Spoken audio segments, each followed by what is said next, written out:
दोस्त मैं नाज उज़ैर आपके बीच हूँ, इन्वेंटर ऑफ कॉनली प्रोडक्ट्स।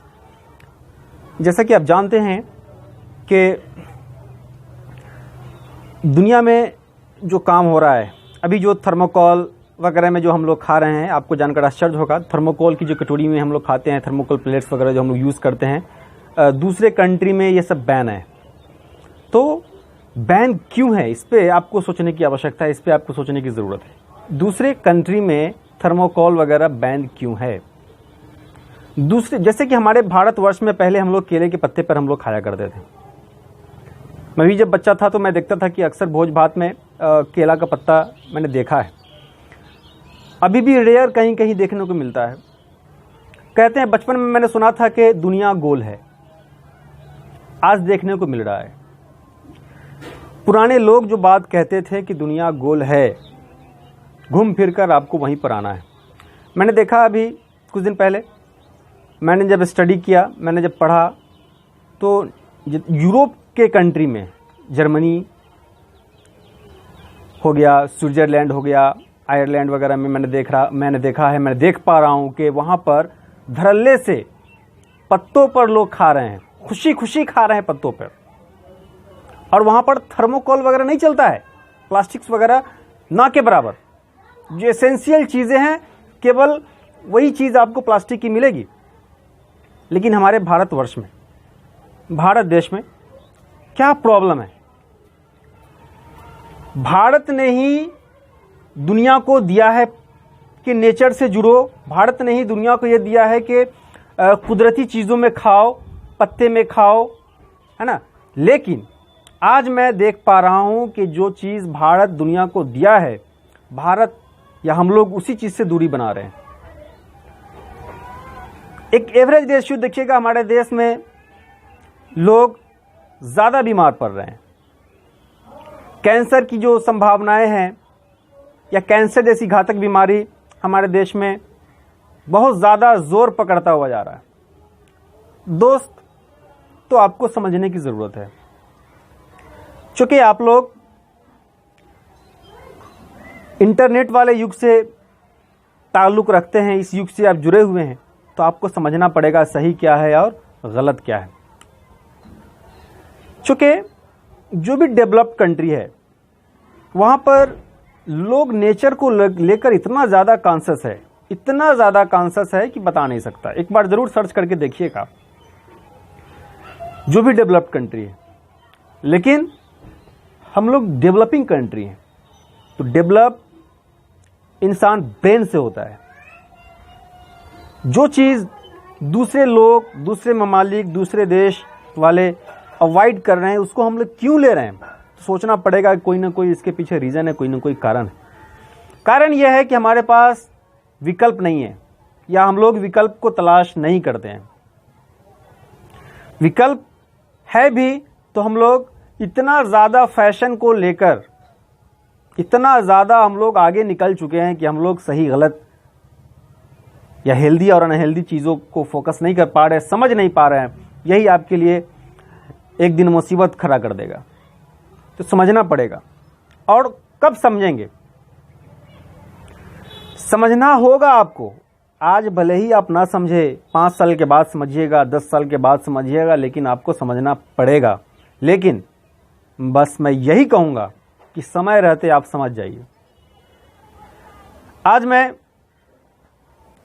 मैंने देखा है अपने सामने एक गाय, जैसे कि एक पास पड़ोस में कहीं पर मैंने देखा कि भोज वगैरह हो रहा था, थर्मोकोल वगैरह की प्लेट और कटोरी वगैरह थी। तो एक गाय वहाँ पर कहीं से चढ़ते हुए आ गई और थर्मोकोल के प्लेट कटोरी में कुछ रखा हुआ था खाने का। गाय जब खाई तो कचौड़ी को तो खाई, साथ साथ थर्मोकोल की कटोरी को भी खा गई। तब आप बोलिए, क्या ये पाप नहीं है? क्या ये गुनाह नहीं है? हम लोग की कमी क्या है? मान लीजिए कि अगर हम थर्मोकोल में खाए भी तो चलिए कोई बात नहीं है, खाए तो ठीक है, चलिए अब दूसरा कोई विकल्प नहीं है तो खा लिया तो फिर आप कहाँ फेंक दे रहे हैं उसको? सड़क किनारे फेंक दे रहे हैं। कुत्ता है, गाय है, या कोई जानवर है, कोई भी जीव तो उसको खाएगा ना भाई। कोई भी जीव अगर खाता है तो क्या ये सही है? मैं बोलता हूं भाई साहब, आप पाप कर रहे हैं, घोर पाप, बहुत बड़ा गुनाह कर रहे हैं आप। आपको इसके बारे में सोचना पड़ेगा।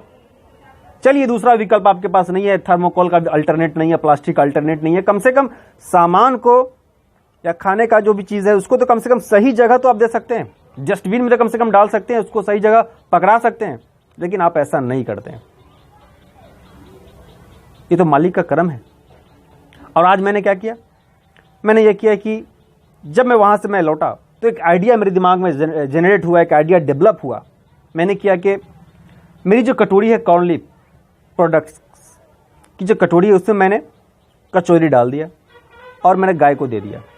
मैंने देखा कि गाय कचौरी खाने के साथ साथ मेरे प्रोडक्ट को भी खा लेती है, तो एक अलग तरह की खुशी मुझे मिलती है, एक अलग तरह की एनर्जी मुझ में समाती है और अच्छा लगता है, बहुत बेहतरीन फील होता है कि मालिक का करम है, अल्लाह की खास मेहरबानी है मेरे साथ कि मालिक ने मेरे द्वारा ये काम को कराया। दोस्त, जीवन में घमंड इंसान को बर्बाद करता है, तहस नहस कर देता है। मैं बार बार एक ही बात बोलता हूँ कि जो काम, जो इन्वेंट मैंने किया है, मालिक ने जो पूरी दुनिया को चलाता है उसने मेरे द्वारा करवाया है।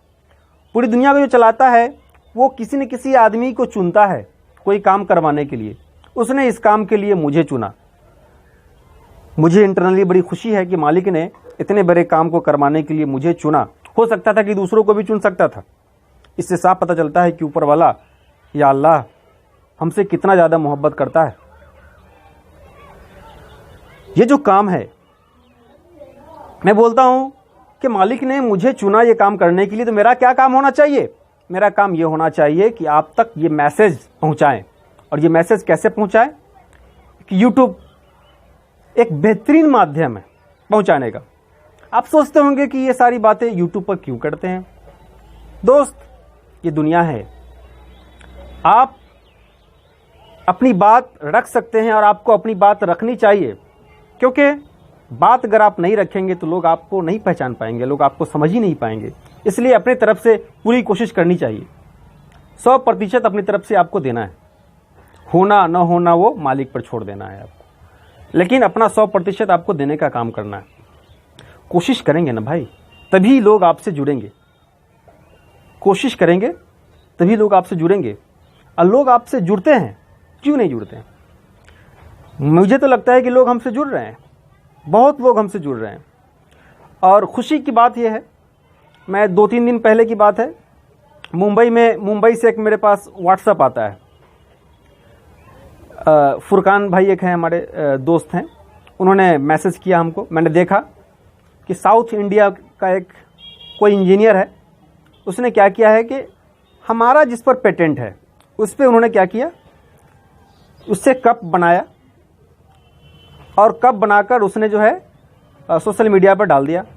अब बहुत सारे नेचर्स लवर्स को, बहुत सारे एनवायरनमेंट वगैरह को जो है उसने टैग कर दिया और उसने लिख दिया कि भाई ये काम जो है मेरे द्वारा जो है किया गया। मैं देख के शॉक हो गया कि भाई अजब बात है। मैंने उससे बात किया कि भाई इस पर मेरा पेटेंट है, तुमने ऐसा क्यों किया? अब उसने मुझसे बहस कर लिया। फिर मैंने रात को सोचा, फिर हमारे अटॉर्नी पेटेंट से मैंने बात करा, हमारे सीए से मैंने बात किया। सीएस और अटॉर्नी पेटेंट ने बोला कि टेंशन लेने की कोई ज़रूरत नहीं है, आप बेफिक्र हो जाए। तो जानते हैं, मैं घबराया नहीं, मुझे खुशी हुई। मुझे खुशी क्यों हुई पता है आपको? मुझे खुशी इस बात की हुई कि कम से कम साउथ इंडिया के इंजीनियर, कम से कम उसने फील किया कि भाई इसमें कोई बात है। मेरे प्रोडक्ट को कॉपी करके उसने बनाया। मुझे खुशी इस बात की है कि मैं पहले उस चीज़ तक पहुंच चुका, मेरे बाद वो पहुंचा। लेकिन मुझे इंटरनली बड़ी खुशी है कि कम से कम उस चीज़ को वो समझा, तो उसको, उसकी अहमियत को वो तो समझने की कोशिश तो किया। तो बहुत अच्छा लगता है। कंपेटिटर होना बहुत ज़्यादा ज़रूरी है, लेकिन हाँ दोस्त, चोरी नहीं करना। मेहनत आप कर सकते हैं, आप आज़ाद हैं, पूरी दुनिया आप जीत सकते हैं, हाँ, लेकिन रिजिड नहीं होइए। और मैं बेसिकली एक बात तो बोलता हूँ भाई कि मालिक का करम है कि मैंने पेटेंट फाइल किया, नहीं तो ये चीज़ जो है मेरी नहीं रहती। जितने लोग लगे हुए हैं, मैंने वॉच कर रहा हूँ, मैं वॉच कर पा रहा हूँ एक पर एक एक्सपर्ट्स लोग लगे हुए हैं कि कैसे इस चीज़ को हायर किया जाए, कैसे इस चीज़ को के साथ टैग किया जाए, और मैंने पेटेंट भी करा लिया। तो क्या होता है, पेटेंट बहुत ज़्यादा ज़रूरी है। कोई भी काम आप करें तो उसको पहले रजिस्टर्ड कराएं। कोई भी चीज़ आपके दिमाग में बात आ रही है, रिसर्च कर रहे हैं या कुछ लेख लिखते हैं, तो उसकी कॉपीराइट होनी आप बहुत ज़्यादा ज़रूरी है। क्योंकि ये दुनिया जो है ना, ये दुनिया के लोग किसी पर आप भरोसा नहीं कर सकते हैं। कब आपका सामान आपका नहीं रहे और आप पागल हो जाएं, आप बर्बाद हो जाएं, इसकी कोई गारंटी नहीं है। क्योंकि रिसर्चर्स की लाइफ ऐसी ही होती है। कटु सत्य मैं बता रहा हूँ। अगर कोई रिसर्चर 10 साल 15 साल एक काम में लगाता है, 20 साल का लगाता है, मतलब पूरा जीवन लगा देता है, अगर उसके नज़र के सामने उसका कोई रिसर्च किया हुआ, शोध किया हुआ कंटेंट कोई दूसरा चुरा लेता है और वो पेटेंट ले लेता है, तो मैं यह कहूँगा कि रिसर्चर जो है जीते जी मर जाता है।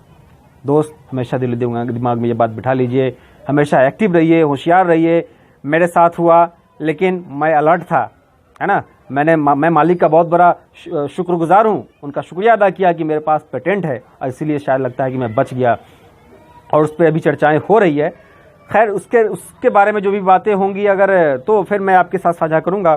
तो दोस्त, मैं चाहता हूँ कि मैं अब आपसे विदा लूँ। इसी के साथ मैं अपनी बात को यहीं पर विराम लगाता हूँ। हंसते रहिए, खेलते रहिए, मुस्कुराते रहिए और वॉच करते रहिए नाज उज़ैर, और सब्सक्राइब करना नहीं भूलेंगे और बेल आइकन को ज़रूर दबाएंगे। इससे फ़ायदा ये होगा कि मेरी जो भी टूटी फूटी बातें हैं, अगर आप चाहते हैं कि टाइम टू टाइम मैं आपसे जुड़ा रहूं, या फिर हमारी बातें अगर आप सुनना चाहते हैं, तो डेफिनेटली आप इसको सब्सक्राइब कर लिया, बेल आइकन को दबा लीजिए। क्योंकि मैं अब कोशिश यही कर रहा हूं कि अच्छी से अच्छी भी चीज़ें मैं अपनी रिसर्च से रिलेटेड आपके साथ साझा करता रहूँगा, इसी चैनल पर जो है साझा करता रहूँगा। इसी के साथ मैं अपनी बात को यहीं पर विराम लगाता हूँ। जय हिंद, जय भारत।